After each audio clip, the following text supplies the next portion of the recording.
પત્ની છે, પણ અમે બે યુવાન વયના છીએ, એટલે અમારા ઘરની અંદર કોઈ રોકટોક પૂછવા વાળું નથી. એટલે તમારે નોકરીમાં બીજું કાંઈ કરવાનું નથી. અહીં રાંધવાવાળા રાંધે, અહીંયા બધું કામ કરવાવાળા કામ કરે. તમારે અમારા ઘરના વડીલ બનીને રહેવાનું. તમારે અમને પૂછવાનું, નીકળીએ ત્યારે ક્યાં જાઓ છો, કેટલા વાગે આવવાના, મોડા આવીએ તો આજ ક્યાં ગયા હતા, કેમ મોડું થયું, આવો પૂછવા વાળું ઘરમાં જોઈએ. એટલે વડીલ છે ને એ ઘરનું તીર્થ કહેવાય, અને અવતારો એ છે ને આ બધી વાતો જીવીને દેખાડીને પછી તો કૃષ્ણ ભગવાનને હાથી ઉપર બેસાડી અને આખા મથુરામાં એને ફેરવ્યા. અન જેવા યમુનાને કાંઠે આવે એટલે નંદ બાબા કે ભાઈ તમે એને ફેરવો છો, પણ એને ખાધું કે વિચાર કર્યો?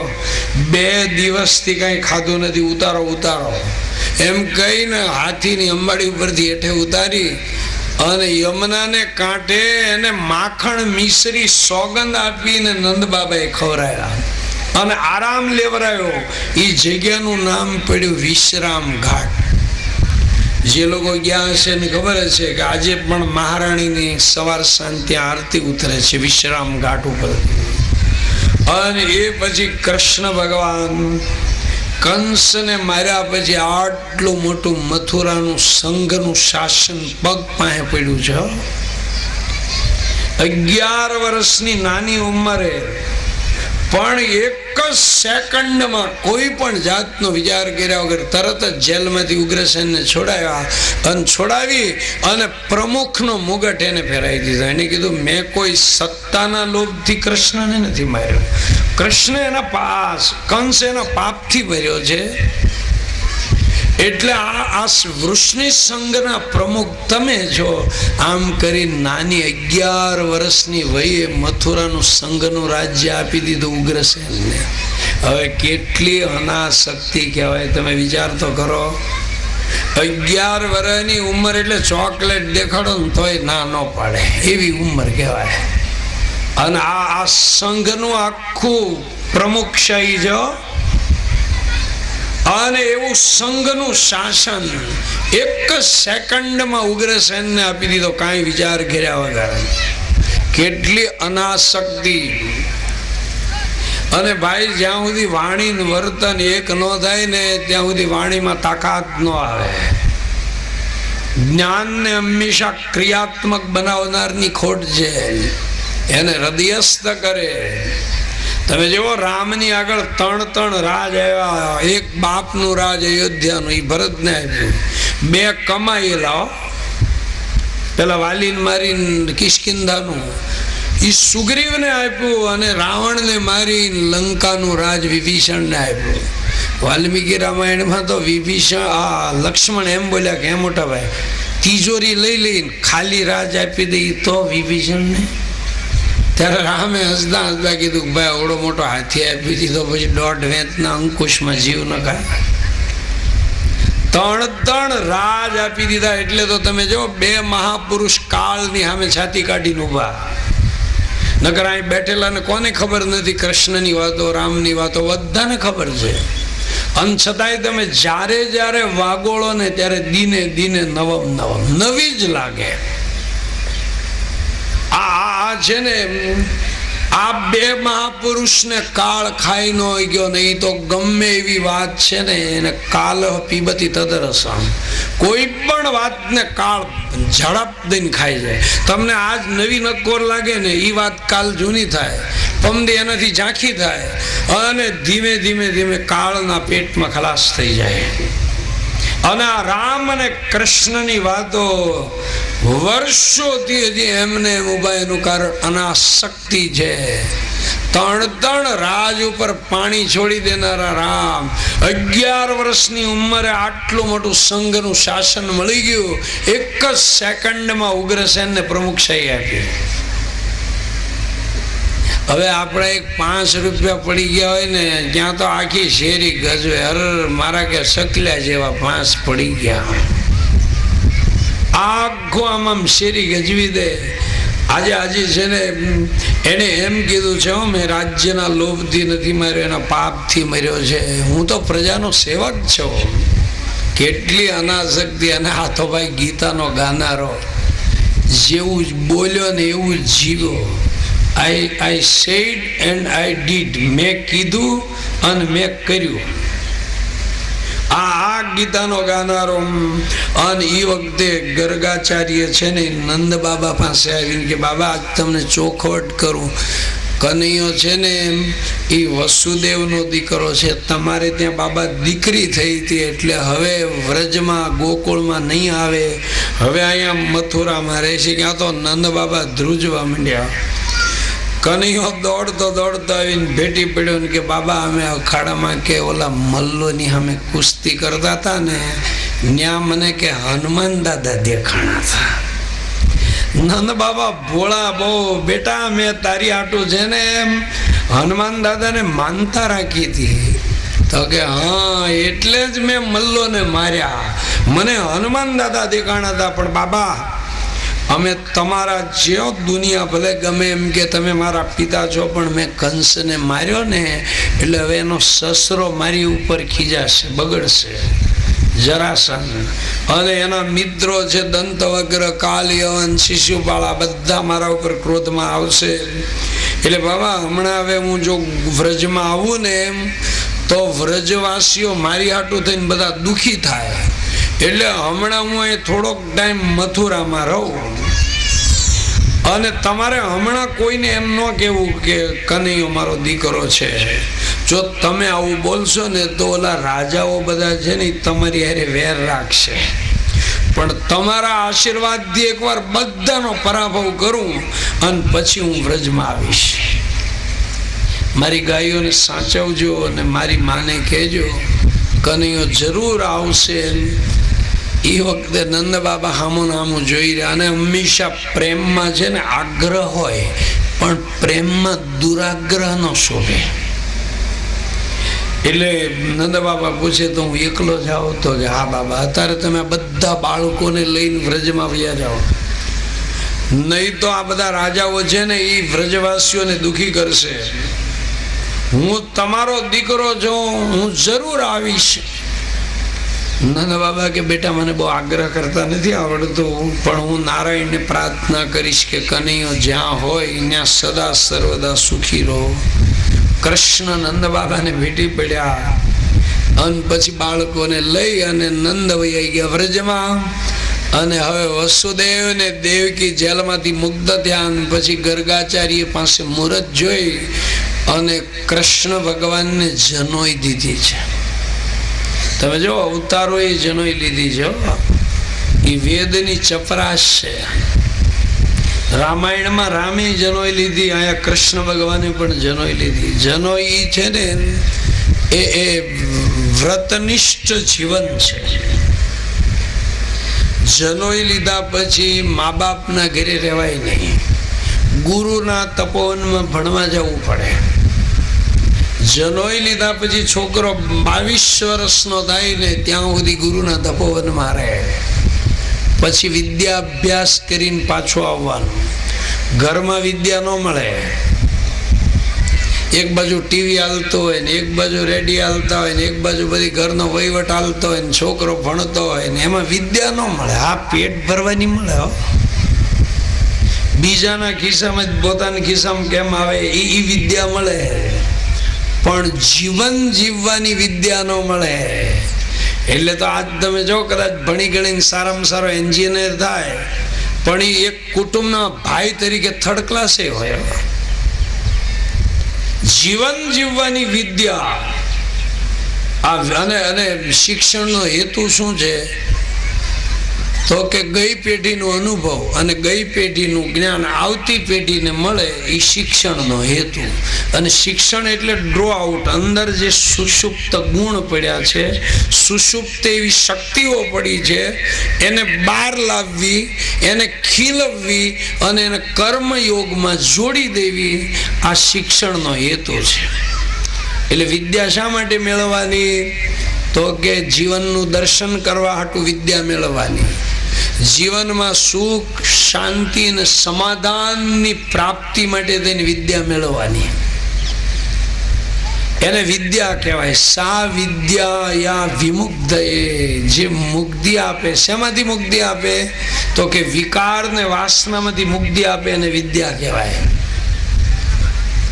એટલે વિદ્યાર્થીનમ કુતો સુખમ સુખાર્થીનમ કુતો વિદ્યા. વિદ્યાર્થીને સુખ નહીં અને મા બાપનું ઘર છોડવું જ પડે. અને અગવડતામાં જ વિદ્યા પાંગરે. ખાલી જીવિકા માટે હોય ને એને આર્ટ્સ કહેવાય, કલા કહેવાય. અને જીવનનું દર્શન માટે હોય અને જીવનમાંથી વિકાર વાસનામાંથી મુક્તિ મેળવવા એને કહેવાય વિદ્યા. વિદ્યા વિનયેન શોભતે. એટલે વ્રત સ્નાતક વિદ્યાર્થી થવું હોય તો મા બાપનું ઘર છોડવું જ પડે. અને અગવડતામાં જ વિદ્યા પાંગરે. તમે જોજો, જે છોકરાને તમે બહુ સગવડતા આપો ને એ કે એટલે તરત આમ એવો લેમ્પ લાવી દો, સીધો આમ ચોપડામાં જજવાળવું પડે. એ માગે બધી વ્યવસ્થા રાખો ને એ લગભગ ધોરણ જાળવી રાખે. ઘણી વખત નથી, એક છોકરો રિઝલ્ટ લઈને આવ્યો અને એના બા બાપુજી પૂછે છે કાં શું થયું? તો છોકરો હસતો હસતો કે મારા સાહેબે કીધું તાર ચોપડાનો ખર્ચ નહીં રહે, આ ના તારે હાલશે. વિદ્યાર્થી અવસ્થામાં અગવડતા જોઈએ અને વિદ્યાર્થી અવસ્થામાં માગે ભેગું તરત લાવી દેવું એમ નહીં. એને વેઇટનું શિક્ષણ દાદા કે મળવું જોઈએ. એ માગે તો કહેવાય કે બેટા હું 2 દી પછી તને લાવી દઉં. એટલે છોકરાને રાહ જોવાનું શિક્ષણ.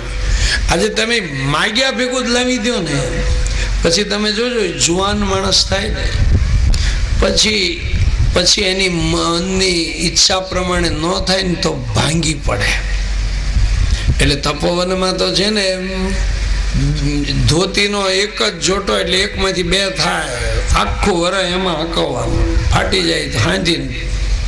પણ વિદ્યાર્થીને કુતો શીખમ સ્વાશ્રય શિક્ષણ બધું હાથે જ કરવાનું, જાગે જ હોય ત્યાં સુધી. એમાં જીવન ઘડતર થાય, ઘડતર. આજે તો છોકરાને ભણાવવાનો હોય તો મા બાપ પાછા જોવા જાય કે મારા રાજકુમારને પંખો છે કે નહીં. પાછા કે ખાવામાં શું દો છો? કઢી કેટલીક વાર દો છો? તપોવનમાં પૂછવા ન જવાય હો ગુરુને. ન્યાય એમ ન કહેવાય કે મારા છોકરાને થોડીક VIP ટ્રીટમેન્ટ આપો. પછી રાજાનો હોય કે રંગનો હોય તો ગુરુ તરત કે તારો છોકરો કાંઈ આપમાંથી નથી પડ્યો. અહીંયા તો બધાને એક જ સરખા. આ ઘરે આવે ને તાર 7 બંગલા બનાવી દેજે. પણ અહીંયા તપોવનમાં તો એક જ સિસ્ટમથી જીવવાનું. અને થોડોક છે ને છોકરાને મા બાપથી આઘો રાખો ને તો એ યુવાન થાય ને પછી એને મા બાપનું ખેંચાણ રહે. ઘણા માવતર હોય તમે જોજો, મારો લાલ્યો આઘો નહીં, મારો લાલ્યો આઘો નહીં. પછી એને કંઈ જવા જ ન દે ને પછી એ છોકરો પૈણ્યો નથી કે તરત જ 6 મહિનામાં નોખો થયો નથી. મા બાપનું ખેંચાણ રહેવું જોઈએ. અને વિદ્યાર્થી અવસ્થામાં ગુરુના તપોવનમાં તમે જો રામ વશિષ્ઠના તપોવનમાં ગયા અને એ બાલકાંડમાં લખ્યું છે ગુરુ ગ્રહ ગયે પઢન રઘુરા અલ્પકાલ સબ વિદ્યા પાઈ. એટલે કૃષ્ણ ભગવાન પણ સાંદીપનીના તપોવનમાં અભ્યાસ કરવા જનોએ દીધી તરત ગયા છે. જીવન જીવવાનું શિક્ષણ લેવા માટે તપોવનમાં જવું જ પડે. અને છોકરાને છે ને જરા ઘરની પરિસ્થિતિથી આઘો રાખો ને તો જ એનું માઇન્ડ છે ને એ ભણવામાં એકાગ્ર બને. છોકરા પાસે કોઈ દી 25 વર્ષનો થાય ને ત્યાં સુધી એને આગળ લગ્નની વાતો તો કરાય જ નહીં. આજે તો તમે જો છોકરો હજી 8મું 9મું ભણતો હોય ને હરખી બહેનો બધા ભેગા થઈ જાય ને ઓલો લેસન કરતો હોય ત્યાં જઈને ક્યાંક તું ગોરી લાવીશ કે કાળી લાવીશ. એવું છોકરાના કાન પાસે જવું જ ન જોઈએ. કૃષ્ણ ભગવાનને જનોઈ દીધી અને તપોવનમાં સાંદીપનીના તપોવનમાં ભણવા ગયા છે. અને સાંદીપની આજ એટલા ભાવસ્થ બની ગયા છે ને કે વિદ્યાર્થીઓને ભણાવી શકે એમ નથી, એટલે એણે રજા રાખી. અને સમજતો તમે જોજો, ભણતા હોય એ છોકરાને સાહેબ એમ કે ને કાલ રજા છે, તારે એને તો જેને ઈડરિયો ગઢ જીત્યો હોય ને એવું લાગે. એ તમે જોજો આવતા વેત થેલાનો ઘા કરે. કારણ કે આમ બહુ બંધનમાંથી છે ને આમ મુક્ત વિહાર કરવાનું માણસને મન થાય. એટલે બધા વિદ્યાર્થીઓ રાજી થયા અને કીધું આપણા તપોવનમાં કાલ મોટા માણસનો છોકરો આવે ભણવા. એટલે બધા ઝાડ ઉપર ચડીને શરત મારીને બેઠા. પેલા કનૈયાને કોણ જોવે કે આમથી રથ આવ્યો. રથ સાંદીપનીના તપોવનના દ્વાર આગળ ઉભો રહ્યો. ક્યાં તો વિદ્યાર્થી બધા હેઠા ઉતર્યા, દરવાજો ખોલ્યો, ક્યાં તો રામ ને કૃષ્ણ બે હેઠા ઉતર્યા. વિદ્યાર્થી બધા ઘેરી વળ્યા ને પૂછ્યું કે હે ભાઈ આમાં કૃષ્ણ કોણ? દાવ ક્યાં? તો કે બલરામ. કૃષ્ણ કે અમારા મોટા ભાઈ. બે પરિચય આપે. ત્યારે ઓલા બધા વિદ્યાર્થીઓ છે એમ કે છે કનૈયા આજ તું એટલે બધેથી મુસાફરી કરીને આવ્યો ને એટલે આજ ગુરુ પત્ની તને કંસાર રાંધીને ખવડાવશે, પણ પછી પ્રમ દિવસથી છે ને હાથે રાંધવાનો. પણ મૂંઝાતો નહીં હો, ન આવડે તો અમે તને રાંધી દઈશું. આજ તો આટલી મુસાફરી કરીને આવ્યો એટલે ગરમ પાણીથી નાવા મળશે, પણ પછી ઠંડા પાણીએ નાવાનો. તને શરદી થઈ જાય ને તો અમે કરી દઈશું ગરમ પાણી. જૂના કાળમાં છે ને કોઈ પણ વિદ્યાલયમાં જાઓ ને તો દાદા કે બંધારણ અલિખિત હતા. આજે કોઈ પણ સ્કૂલમાં સંસ્થામાં જાઓ તો ત્યાં બંધારણ લિખિત હોય, સંસ્થાના નિયમો લખેલા હોય. ત્યારે તપોવનમાં લખેલા નહીં, એમાં સિનિયર વિદ્યાર્થીઓ જુનિયર વિદ્યાર્થીને વાત કરે, એ બાને આત્મીયતા બંધાય. કનૈયો તો જોઈને જ ખુશ થઈ ગયો કે વાહ કેટલા નિર્દોષ જીવન. અત્યાર સુધી તો મને બધા સ્વાર્થથી દુર્ગંધ મારતા દેખાણા, પણ હવે આ બધા વિદ્યાર્થીઓને શું ખબર કે આ તે યમુનાના ધરમ ભૂસકા ખાઈ ખાઈને મોટો થયો છે. અને સાંદીપની એમના પત્નીને લઈને જ્યાં ગુરુ પત્ની લઈને આવે છે એ વખતે કૃષ્ણને જોઈ અને સાંદીપનીના પત્ની ગુરુ પત્ની ધ્રુસકે ધ્રુસકે રડી પડ્યા. એને કીધું દેવી કેમ રડો છો? ત્યારે કે મને આને જોઉં ને ત્યારે મને મારો દીકરો યાદ આવે છે. એ વખતે સાંદીપની એના પત્નીને કે દેવી તારા આંગણે કોણ આવ્યું તને ખબર છે? આખા વિશ્વની ચોટલી જેના હાથમાં છે એ તારા આંગણે આવ્યું છે. ચિંતા ન કરતી, તારી ઈચ્છા બધી પૂરી પાડી દેશે. અને પછી કૃષ્ણ ભગવાન ગુરુકુળમાં રહેવા ગયા અને બહુ લાંબુ રહ્યા એવું વર્ણન નથી હો. એ વધીને 66 દિવસ જેવું રોકાણા. એ જેને 66 કલા કદાચ શીખી આવ્યા. એક સિક્કો મરાય આવ્યા કે હું સાંદીપનીનો છું, રામ કે હું વશિષ્ઠનો, કૃષ્ણ કે હું સાંદીપનીનો. હવે જેના શ્વાસોશ્વાસ વેદ છે એને હું પણ એક અવતાર લઈને આવ્યા ને એટલે એક સિક્કો મરાય આવ્યા કે હું સાંદીપનીનો છું, હું કોકનો છું. આનો એક જીવનમાં આનંદ છે.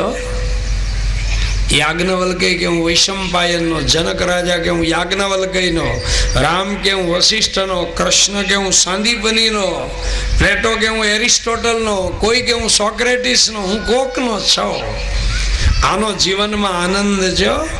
એટલે તો હવારમાં બોલવાનું ગોત્ર પાંડુરંગ ગોત્રોત્પન્ન હું ફલાણા ફલાણા ગોત્રનો છું. આનો એક જીવનની અંદર આનંદ છે. અને એકાદ જગ્યા તો એવી રાખવી જ્યાં માણસ મનનો કચરો કાઢી શકે, જ્યાં હળવો થઈને વાત કરી શકે, એ જગ્યાને કહેવાય ગુરુ. હવે અહીંયા સાંદીપનીના તપોવનમાં ભણે છે ને ત્યારે આપણા સૌરાષ્ટ્રના થોડાક બ્રાહ્મણના છોકરા ત્યાં ભણવા ગયા છે. એમાં જો નામથી કોઈનો ઉલ્લેખ હોય ને તો એનું નામ છે શ્રીદામ સુદામા. અને વિદ્યાર્થી અવસ્થામાં છે ને દમન કરવું જ પડે. વિદ્યાર્થી અવસ્થામાં છે ને આમ એક વાટક્યાથી વધારે દૂધ નહીં તપોવનની અંદર. આમ ઇન્દ્રિયોને કંટ્રોલ કરવું જ પડે. વિદ્યાર્થીમાં વળી શું કેવું, 4 વાગે જાગવું જ પડે, ઠંડા પાણીએ નાહવું જ પડે. આમ આપણને જરાક લાગે વહમુખ. છોકરા ઉપર એવું હોય પણ સંસ્કાર આપવાના હોય તો આ બધું કરવું જ પડે. અને એના માટે સંયમ જોઈએ. જીવનમાં સંયમ વગર દિવ્યતા ન આવે, સંયમ વગર વૈરાગ્ય આવે નહીં. એટલે જ વિદ્યાર્થી અવસ્થામાં આ બધું જોઈએ છે. એટલે આપણે ત્યાં 25 વર્ષ સુધી તો એ ભણતો હોય ને ત્યાં સુધી એને લગ્નમાં જવાનું નહીં. એને અભ્યાસમાં જ એકાગ્ર થવાનું. અને 25 વર્ષ પારો બરોબર કેન્દ્રિત કરે ને તો એમાં શક્તિનો સ્ત્રોત એની અંદર આવે. એટલે વિદ્યાર્થી અવસ્થામાં આમ જ. એટલે તમે જો ગુરુ 3 રોલ ભજવે હો. જરાક પણ ભૂલ કરે તો બાપ જેટલી કડકાઈ રાખે. આજે તમે જોજો ગામમાં કામ કોક કરે અને છાપામાં ફોટા આપવાના હોય ત્યારે મુખી મોટા આગળ થઈ જાય. ફોટા પાડવામાં મોનિટર મુખી, કામ કોક કરે ત્યારે કૃષ્ણએ કીધું કે આ મારી જવાબદારી. અને પોતે સાંજે ગયા લાકડા લેવા, એમાં ઓચિંતાનું વંટોળ આવ્યો અને વરસાદ પડ્યો અને સાંદીપનીને ખબર પડી, પોતે જમ્યા નહીં, હાથમાં ફાનસ લીધું અને રાતે શોધવા નીકળ્યા. અને પછી